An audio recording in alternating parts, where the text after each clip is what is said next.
All right. Hello, hello. How are you today?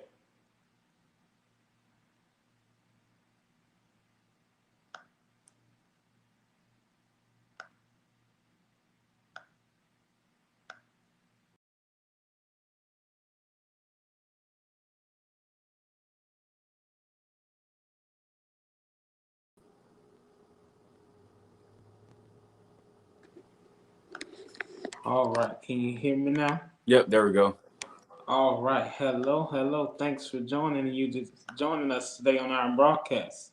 course, man. Thanks for having me. Hey, so I'm taking a chance to look at your bio today. And it's great to have such a wonderful actor as yourself join us today. Thank And just sharing in this experience. This is our Career on Wheels platform that we do every Thursday Nice. with speakers from all across the country that come and share with our teams in their setting and just share feedback about your career and the different Absolutely. things that we're doing.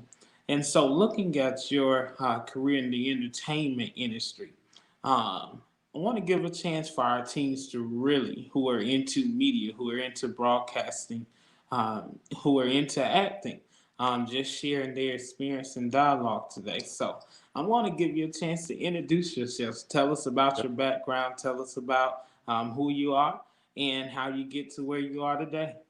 Yeah.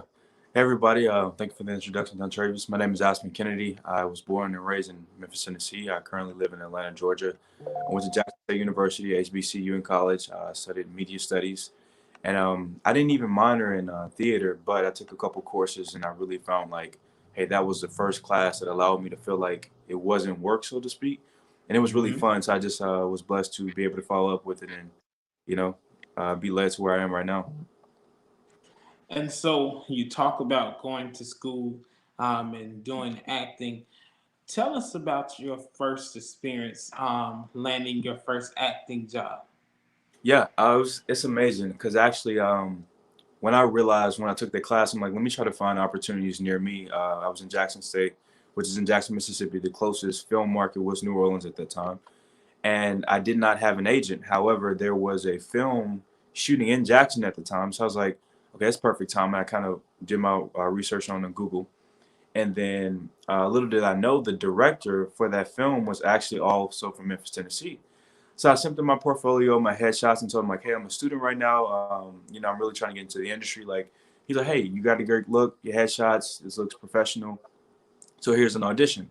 So he sent me the audition, and I turned it in. So he's like, "Hey, great audition. However, the producers already had somebody in mind, but since you did a great audition, I do have a role for you." And so I go to set that day, and a lady who was the lead of the film, she was like, "Hey, do you have an agent?" I was like, "No, I'm actually trying to find my way right now." But she was like, "Hey, you really deserve representation because you're good at what you do."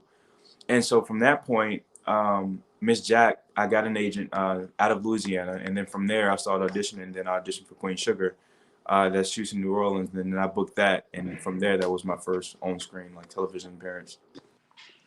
And so when you talk about the process of finding a agent on the spot, because so many times I tell our teams all the time, everything won't happen right then and there. So It's a true. process to everything. Yeah. And so sharing that experience, how did you feel being on the set for Queen Sugar or your current role of working with the Greenleaf, Bishop Yeah. Greenleaf, Yeah. and everybody? How did that feel for you? It just felt like, I guess the best way to describe it is alignment, because it's like some things you can't do on your own. God really places things in your life, so it's like when you have a desire for something, or if you're working towards something, and then it just the opportunity presents itself. It's like, oh man, like I felt like I've been ready for this, but now that it's here, I want to give it my best. So it just felt free, and it felt fun, it felt liberating, it felt like the opportunity, like, man, this is it. But the work began once you get to that spot. Like, you can't just show up and like, oh man, like get scared. I mean, you get good butterflies, like a little nervousness, but it's excitement too though, because it's like, man, like I really get to see what this feels like now, because I always wanted to see what it feels like, but to be in that spot is like, man, like it's really happening. And so let's talk for a moment about preparation skills. Mhm. What type of steps do you take in preparing for your next performance or for even auditioning? for a movie or TV show? Yeah. What are the steps that you take? Yeah, actually, I'm still investing into class right now. Class just started back Monday night. It's every Monday from 7 to 10. But yeah, just literally finding courses, different workshops online, YouTube. So much information. Literally, like I would look up some of my favorite actors and like watch their interviews and see like they may say, oh, when I started off, I used to take the this method and whatever this class or this instructor. So I would go Google like, okay, who is this person? Who is this person? Who is Sanford Meisner? Like he was based out of New York. What is this? So it's like getting that free information to be able to say, hey, I didn't have to meet these people to know what they did to be able to get there, and just really just stay invested in classes and just once you get on set, even like I tell people now who reach out, I'm like, just start off in student films.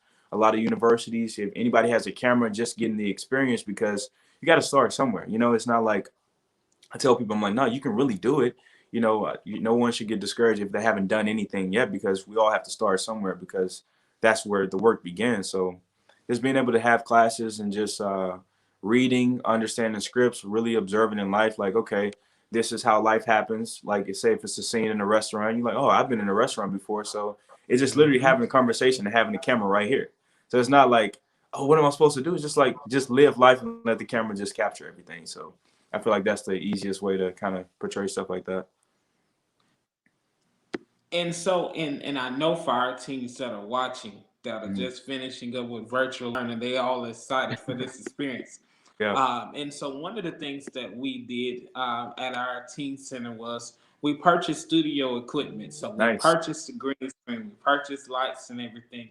And so now they are able to create segments and TikTok performances. Yeah, And now with them researching and studying and seeing how you can actually take these YouTube videos, TikToks, and create these 60-second clips, put so much information into it that yeah. lasts a lifetime for people to learn from. Share about your experience of people that you've looked up to while growing up in the role model for you in Mhm. the entertainment industry. Yeah, actually, the first as a student at Jackson State, Tim Reed, the guy who played the dad on Sister Sister, Ray. Mm-hmm. So he had a film course like during the summertime. So literally, I was what this was my before my sophomore year, right after freshman year. I was like, man, like God, I really want to. Think I want to be an actor. I feel like I want to, but like I was in media studies. I knew I didn't want to be like a news anchor. I didn't want to. I just wanted to do something with TV. I didn't know if it was hosting or whatever. But I'm like, all right, if I'm supposed to do this, like, God, I need a sign. And then literally, one of my professors reached out. She was like, "Hey, there's this course here this summer. I know you're here still in Jackson over the summer, and like if you want to be part of this filmmakers class, like I can add you to it. It's limited to 10 people, but you came to mind for some reason." I'm like, "Dang, I just prayed about like if this is meant for me, let something show." But Tim Reed, he came, he taught us all the dynamics of filmmaking, acting. So after we took like 3 days of instruction, the last 2 days we actually had to put the stuff to work, like you guys said. Like we had all the equipment from the university, and we were able to kind of make our own movie. And he was the director. So just having him there, I'm like, man, I used to watch Sister Sister every day. Like now, Exactly. you telling me like, all right, this is what an Apple box is. This is the type of walk to the camera, this, and this is this angle. I'm like, man, like this is so hands on, but that was my first experience just like with somebody I looked up to as a kid. Like, man, like you're a real person too. So it's kind of see like they're not celebrities, but they're people who, do or have had the opportunity to do what, I'm striving to do. So that was the first experience like that. And speaking of Tim Reed, Mhm. that was a TV show growing up back then. Yeah. Sister, Yeah. sister. I mean, it felt like we grew up with I'm them. telling you, man. And Yeah. so, looking at these experiences and Hmm. hearing people like Cicely Tyson, who just recently transitioned, Yeah. phenomenal actor. Yeah. How was it working for in working alongside everybody knows him as Bishop Greenleaf? Yeah. Man, it's every time you're in his presence, every time he's on set, every time, like, say, if we as a cast we went out to dinner, his presence is just so prominent. Like, he can walk into a room without even saying anything. You can feel that he's there. It's like he's super humble, super grounded. Anytime we had a film festival, of course, he has many fans for Greenleaf. He takes a picture with everybody. No matter what time schedule we're on, he's always very grounded. He's open. He's intelligent. He's so versed to be a older gentleman in terms of longevity. It's like I think now I'm like, man, like his career has been amazing, but he's so well versed. He's a great singer. He has so many gems about like directing, acting. It's just he's just so full of knowledge, and you can feel it whenever you're around him. So it's just like, man, it's just inspiring just to be like, man, like this is a person who like feel like he knows a lot. Like you can mention one Mm-hmm. thing, he sings in different languages. I'm like, man, like I gotta pick up something. And his voice, of course, always just takes over. He's like, hey, how you doing, man? I'm like, what's up, man? Like, it's always so cool. So especially for him to play my dad in that film is kind of cool because I actually saw the last episode of Greenleaf when he passed away in season 5. And so that being TV and me working with him as my dad, I got sad a little bit because I'm like, I know you played my dad. It's fake, but I'm like, it felt too real because he leaves that effect on people who just watch it or who've been able to meet him. So he's a great person. And so, how does that feel for you, being featured in this TV show series, Mhm. and um, creating your own fan base? Yeah. I always tell our teens that people and things quickly transition, and so the people that we watch on TV today may very well be the people that you get a chance to work alongside and mentor you Yeah. as you continue to go throughout your day to day journey in life. So, Hmm. how does being on this TV show inspire you to continue in the role and become a mentor to somebody else? It's just I just feel like it's just giving back because if it wasn't for God placing the people in my life to be able to say like, hey, do you have an agent, and like following up with that and putting me in that place to be able to meet this person and get on set and this set and meet that person from this set. So it's like a continuation of things have always been grace and given to me. So like I feel like I enjoy being able to be that vessel back to other people because it's like I had no clue. I didn't have anybody in my family who started off in entertainment. I didn't have like an uncle like, hey, you know what? I had to find out information, but it was grace to me to be able to come in contact with people. So I feel like it's my obligation, gracefully and joyfully, to do the same for other people because we all have a passion for something. So we always Hmm. need people to help guide us or just give us advice to be able to keep going. And so, with you being the first generation actor in your family, Mhm. and also pursuing this acting role, talk for a moment about how did you build your self confidence Mhm. to go after and chase after your dreams and Yeah. goals of being an actor. Yeah. And it's funny you say that. I'm thinking about it now because anytime I had a moment asking myself like, all right, this is what is this what I'm supposed to do? And like, okay, am I really gonna do this? Because it's like the vulnerability in this industry of like, no, I have to be open and truthful about what I want to do and be confident because especially in auditions or with casting directors or just meeting with agents or just any platform, you have to have confidence and show up because to be hired for a job, they're going to see any ounce of nervousness. Like the camera picks up everything. Like if you're nervous, if you're not feeling well, like if you're having a bad day, that comes off like in your work. So literally, when I first started off, it was a simple thing. Me creating my Twitter profile, in my bio, I was like, I want to put an actor, but I'm like, I haven't done anything yet. But it's like something came over me. He's like, no, you're an actor, so put that there. But just because you haven't done it doesn't mean that you won't do it. And I feel like now, of course, that was God and the Holy Spirit just telling like, hey, you can be able to do this. But me accepting that moment of the doubt arising for it to say like, oh, I want to say I'm an actor in my bio, and then like I questioned it like, well, what if somebody asked me, if, you haven't done anything, but I'm like, you know what, I know and believe I can do it, so I'm gonna put it in my bio, and from there, like I feel like the wheels began to turn for me. So it's just like anytime we have that confidence to say, you know what, even if I don't know, I can find the resources to be able to find out to do it, because I feel like we just have so much resources and platforms now, like you said, great platforms like this, YouTube, local Hmm. universities, a book. Google, hey, what is a great acting book? Or like so many websites about backstage, actors access. There's so much information now to be able to give us a direction towards going to be confident. Because nobody has it off to start off. Because it's like we need people in our lives to tell us like, hey, you can do this, or like, you know what? Even if you don't, here's a different direction for it. Because we all need that person or those people or like an environment to kind of keep us in the right direction, especially like Boys and Girls Club. So it's amazing. And how does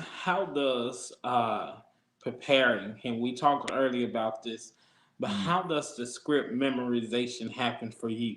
Uh, is there several cuts that happen? And I'm Man, quite sure they are. yeah. And the audition process, I literally was taping the audition that was due yesterday, and I got it Monday night, and they told me it was due Tuesday morning because a quick turnaround.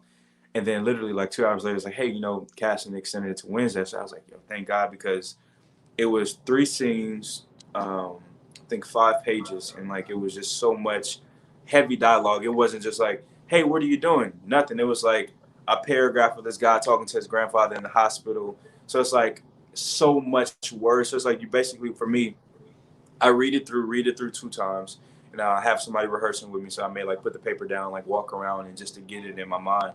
Because like I tell people, it's funny how we can listen to a song from like 10, 20 Hmm. years, well, 10, 15 years ago, like an old Nelly song or something. You know every word because you just let it repeat in your heart, in your mind. So it's like having that same thing of like, all right, let me read it twice to see what's going on, put it down, walk around, get your body moving, and like, okay, if I get a word wrong, let me see why I initially thought it was this to get it in my body. So just walking around with it, just like reading like a book, it really helps because sometimes I'm like, I get all the way through the end of it, and I forget one word. I'm like, dang it.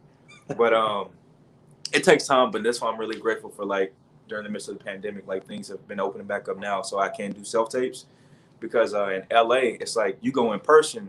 It's like you have 5 people at this table. Say, hey, introduce yourself, do your slate, name and height, whenever you're ready. And then like literally that moment, you really can't mess up because it's no like, can I do it over again? So it's like having the ability to have platforms like electronics and technology. Now you can kind of do it in a safe space of your home, and like you mess up a little bit, you can do it a few times or maybe 20 times, Hmm. but you can get it done though. So it's pretty cool.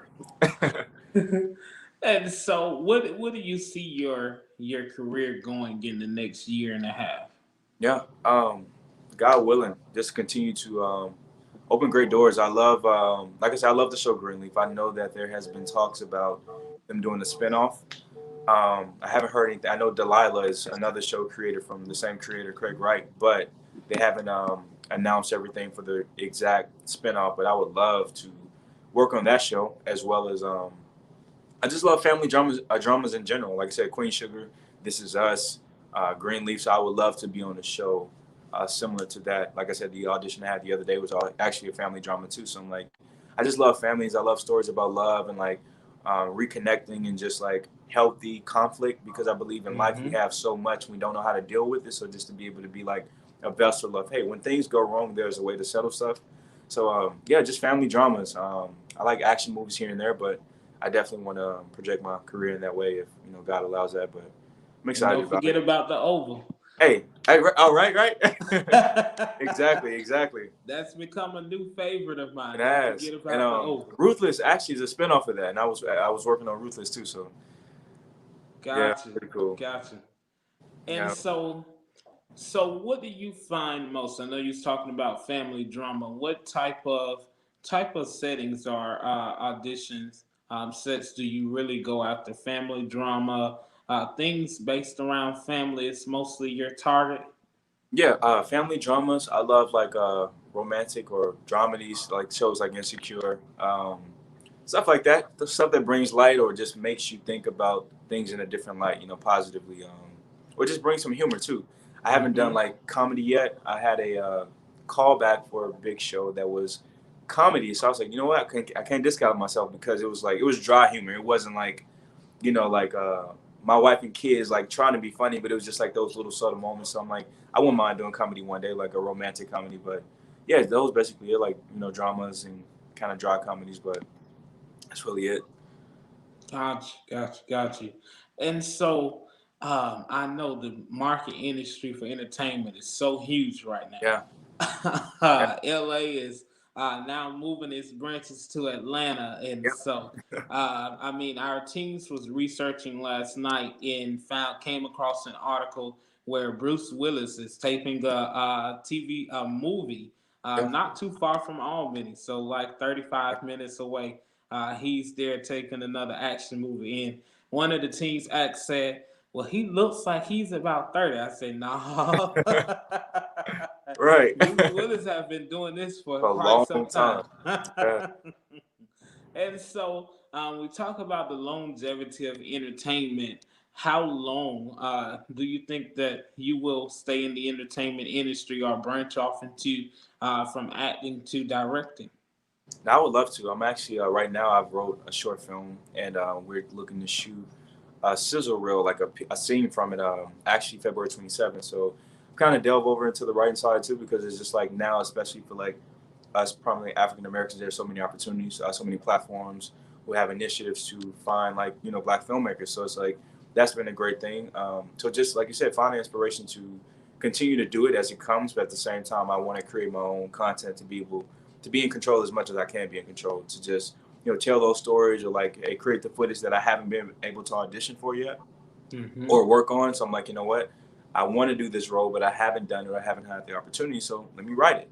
So and I think the biggest thing for me is to be able to use like old scripts from things I've worked on, like TV shows, and kind of see how they structure their stuff. So when I write it, I have like a guideline to see like this is how it works. So but to answer your question, like I would definitely love to have longevity as much as I can, and probably like you know Denzel age, he's still acting, so it's like to be up there, to be graced to be that long and have a great career. I would definitely love to branch over into like writing and directing as well too. And the most unique thing I was sharing with our teams about the people like Oprah and how some of the movies they played in. And so looking at Beloved and looking at The Color of Purple, Purple, yeah, and they was like, no, that can't be. No, that can't be. yeah, I say, yes. I say that's how you build a career, you yeah, build a legacy, and get to the point that you own your own network. You look at Denzel yeah, Washington, the same thing of building.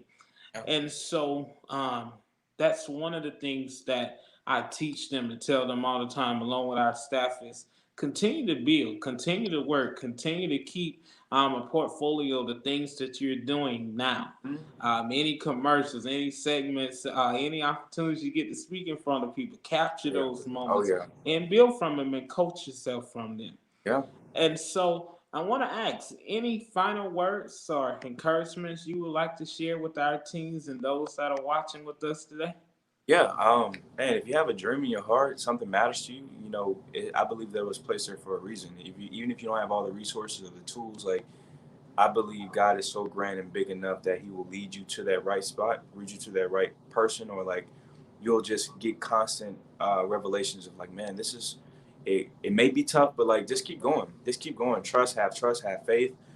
Continue to uplift yourself with the right people, your family, your loved ones, and the people who do want to see you succeed because that's what you need. Because even in the moments where you can do something really cool, just that corner of support is so important. Like I don't know if you see the picture of my mom, like she's here. She's like one of my biggest fans, and she supports me and like really believed in me from day one. And told me like, hey, you can do this. So I believe those small moments of having people to tell you that, hey, you can do this, and I support you, can even supplement your confidence to be able to keep going forward. So just appreciate those people, and if you don't have those people, be that to somebody else too, because it Hmm. will be reciprocated. So like just having those people and being that person and just sharing kindness, it always reciprocates. So it's always be kind and love and trust God and have faith, and it'll work out, in due time. And like you said, it takes time, but when the time is right, I believe this season will harvest. So And that's so true.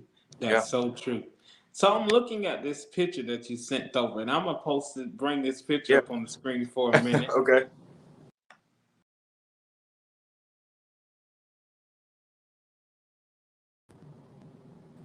So looking at that picture there, yeah, what do you remember the conversation your father right, yeah. was So having with you at the moment? yeah, so in that story, my parents are two famous jazz musicians, like world renowned. So say if like, and just to compare, like always say if Beyonce and Jay Z were they're prominent. So like Keith and Maria, she actually played in The Color Purple too as well. She played my mom, but they both were prominent jazz musicians. And he gets to a point, the height of his career, even though he's at his age, he has dementia. So it's like he comes home. I guess he had the keys to the car, and there was a wreck. So the police officer brings him home, like, "Hey, like we just want to bring him home, make sure he's good."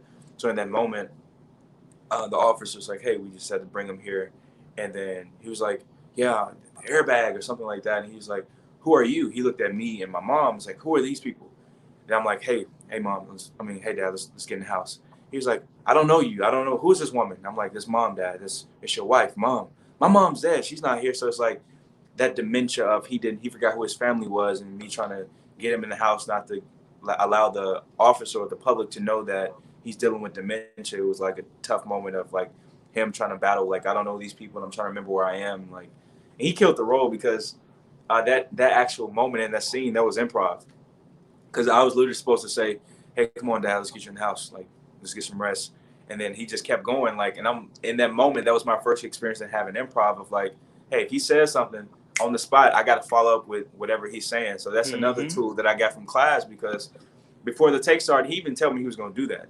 So I was like, he said, who is that woman? I was like, it's mom, dad. It's your wife, mom. He said, who? Your wife, mom. So it's like, it worked out because I didn't want him to say something, not me knowing, like, having that improv skill of like just being quiet because the camera was still rolling. So it's like you have those moments where it's like, so that was that moment where I'm like, you caught me off guard, but I came right back with, like, an answer. So, and that they kept that in the film too. So it works out, like, so everything that's on the script doesn't always appear, but sometimes it does, even if it's improv. So Yeah.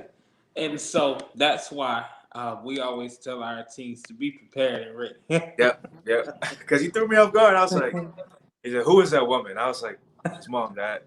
He said, who? I said, it's your wife, mom. He said, mama. I was like, yo, like, but that encouraged me to always be grounded in the script and be able to have a character so developed to the point where you can respond based upon whatever reactions is going on versus just like, oh, let me read the script. I'll say it here and I stop. He was living that character. So, and as you guys can see, he does that in Greenleaf. So it's amazing to be able to see like a person grounded in their work and it's so heavily accepted because it's truthful.